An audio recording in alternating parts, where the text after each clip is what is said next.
Assalamualaikum warahmatullahi wabarakatuh. Salam cerdas. Kembali lagi bersama Jumat Belajar. Kali ini bersama saya Nur Laila Lubis, Widyaswara Ahli Muda BPSDM Hukum dan HAM.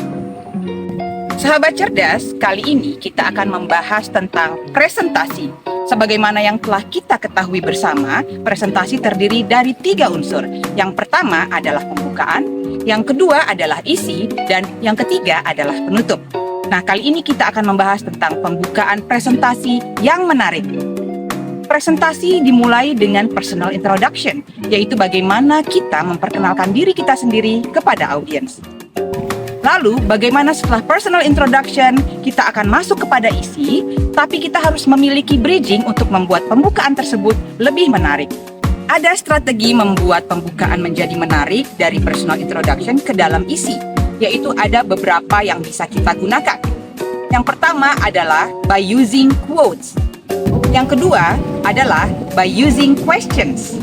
Yang ketiga adalah by using analogy. Yang keempat adalah by using short story. Yang kelima adalah by using shocking facts atau statistics. Sahabat cerdas, pembukaan presentasi biasanya dimulai dengan personal introduction, yaitu perkenalan diri kita sebagai presenter. Perkenalan tersebut berisi nama, jabatan, satuan kerja, dan nama instansi. Sebagai contoh, Assalamualaikum warahmatullahi wabarakatuh.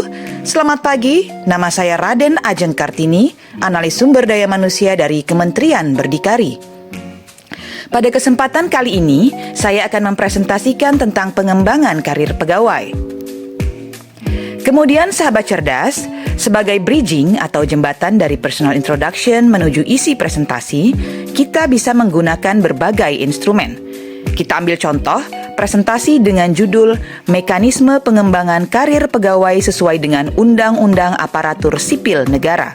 Instrumen pertama yang bisa kita gunakan adalah quote. Sebagai contoh adalah quote berikut ini. Quote ini bisa menjadi penghantar untuk memulai presentasi bahwa dalam Undang-Undang ASN diberlakukan merit system, kebijakan dan manajemen ASN yang berdasarkan pada kualifikasi, kompetensi, dan kinerja yang diberlakukan secara adil dan wajar dengan tanpa diskriminasi. Instrumen selanjutnya yang bisa dilakukan adalah by using questions. Sebagai contoh adalah pertanyaan berikut. Pertanyaan tersebut bisa menjembatani presentasi yang menjelaskan bahwa Undang-Undang ASN mewajibkan pengembangan kompetensi paling kurang 20 jam pelajaran kepada PNS per tahun. Sahabat cerdas, instrumen berikutnya yang bisa digunakan adalah by using analogy atau dengan menggunakan analogi. Contohnya adalah analogi berikut ini. Analogi ini bisa digunakan sebagai bridging antara personal introduction dan isi presentasi. Setelah itu, presenter bisa memulai menjelaskan bahwa pelatihan dalam pengembangan kompetensi bagi ASN adalah penting, sama halnya dengan kebutuhan makan ketika lapar. Instrumen terakhir yang bisa juga digunakan adalah storytelling.